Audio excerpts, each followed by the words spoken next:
यानी बहुत ज्यादा सख्त रुख अभी भी अमेरिका का है। अमेरिका लगातार ये कह रहा है कि देखिए हमारी तैनाती नहीं हटी है, हम अपने जो सैनिक हैं उनको बढ़ा भी रहे हैं। मंतोष जी हमारे साथ बने हुए। मंतोष जी, अमेरिका की तरफ से जो ये रुख है जिसमें वो ये कह रहे हैं कि वो और बढ़ा रहे हैं अपने सैनिकों की संख्या, मरीन्स की संख्या, ये दरअसल क्या सिर्फ एक मसल फ्लेक्सिंग है, दिखाने की कोशिश है कि देखिए we are still in the game, हम कितनी बड़ी ताकत है और हम क्या कर सकते हैं, या ये उनकी तैयारी भी है कि अगर बातचीत नहीं हुई तो फिर वो इस युद्ध में बने रहेंगे?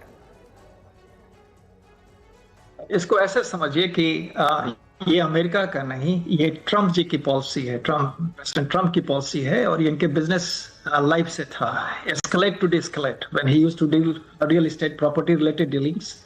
दैट्स द वे उनका मॉडल ऑपरेंडी था कि अगर कहीं तकरार होता है तो चीजों को एस्केलेट इनफ कर दो कि बैठ के फिर उसको डिस्केलेट करने में आसानी हो और हम ऊंचे स्थिति पे रहें नेगोशिएशन के टेबल पे।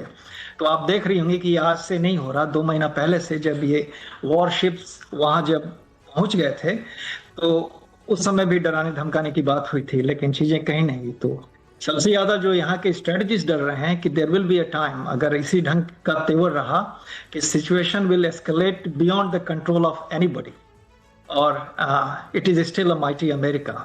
उनको प्रिपेयर करना होगा इवेंचुअलिटी के लिए, तो इवेंचुअलिटी के लिए वो प्रिपेयर कर रहे हैं, लेकिन जितने स्ट्रेटजिस्ट बोल रहे हैं कि नीदर टेरेन आपके पक्ष में है, नीदर वेदर आपके पक्ष में होगा, समर में स्कॉल्चिंग हीट जी। मंतोष जी, एस्केलेशन कहां तक जा सकता है? वो तो वियतनाम में भी अमेरिका देख चुका है कि आप एस्केलेट तो कर सकते हैं, लेकिन वहां से फिर डी एस्केलेट करना आपके लिए बहुत मुश्किल हो जाता है। आपने यहाँ पर इराक वॉर के थ्रू 8 साल तक यूएस प्रॉक्सी वॉर लड़ा है ईरान से, and it was not successful. So people who understand the real terrain or fight, they know where things are. But it is इसी के लिए कई लोग कह रहे हैं ये अमेरिका का वॉर नहीं है, ये ट्रंप का वॉर, ट्रंप नेतन्याहू की वॉर लड़ रहे हैं।